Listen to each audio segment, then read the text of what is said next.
السلام عليكم شباب، راح اشرح لكم شلون تبدون تسوون الحساب مال بوكيمون او نكون نبديها من البداية. هسه البداية نجي انا دا اعرفك على هو وصل يعني شروط اللعبة.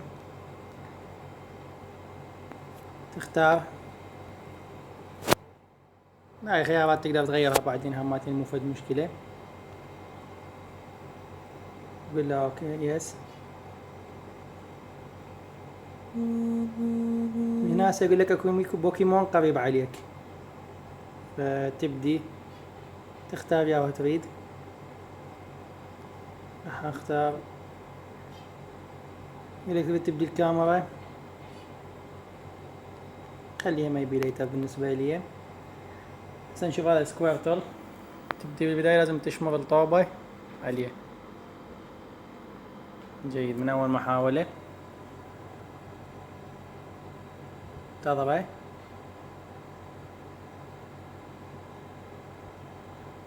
المفروض ما تطول هالقد.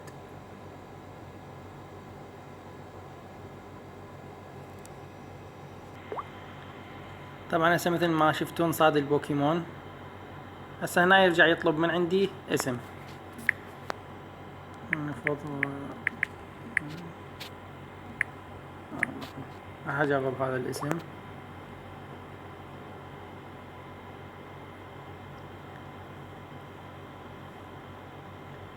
لازم الاسم يكون ما متوفر، تقدر تخلي مثلا رقم تليفونك او فشي يطلع عليك. هسه هذا الاسم مقبول. هاي المكانات يأشر لك عليها اللي هو تقدر تلقى بيها شغلات يسموها البوكي ستوب. تلقى بيها مثلا الكرات، تلقى بيها شغلات ثانية لازم تتحرك لها حتى تقدر توصل لها وتلقى الشغلات. احنا بالعراق حاليا هاي بعدها ما موجودة، مثل ما تشوفون الخريطة فارغة. زين، هذه عندك هنا البوكيمونات النير باي، البوكيمونات القريبة عليك.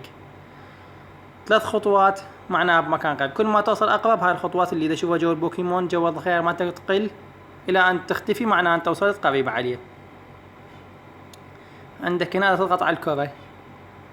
هنا البوكيمونات اللي عندك، هذا سكويرتل اللي لزمته قبل شوية، هذا اللي فوق السي بي اللي هو الطاقة مالته، اللي فوق هذا الخيار ايجز، هذا بعدين تحصل بيض. هذا البيض تقدر هم تخليه يفقس انه لازم تمشي مسافة مثلا 2 كيلومتر 5 كيلومتر او 10 كيلومتر. عندك هنا الايتمز، هاي الانسينز هاي تخلي الخيار تضغط عليه، تخلي البوكيمونات اللي قريبة هي تجيك، ماكو داعي انت تروح تدور عليها. البوكي بول هاي البول اللي عندك. زين، نجي مثلا هنا البوكيمونات اللي عندك هماتين.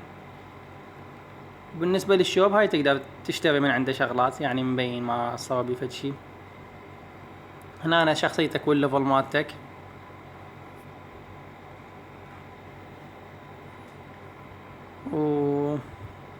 مفروض هسه نجرب بعد نطلع وندور بوكيمونات ونشوف ايش نلقى.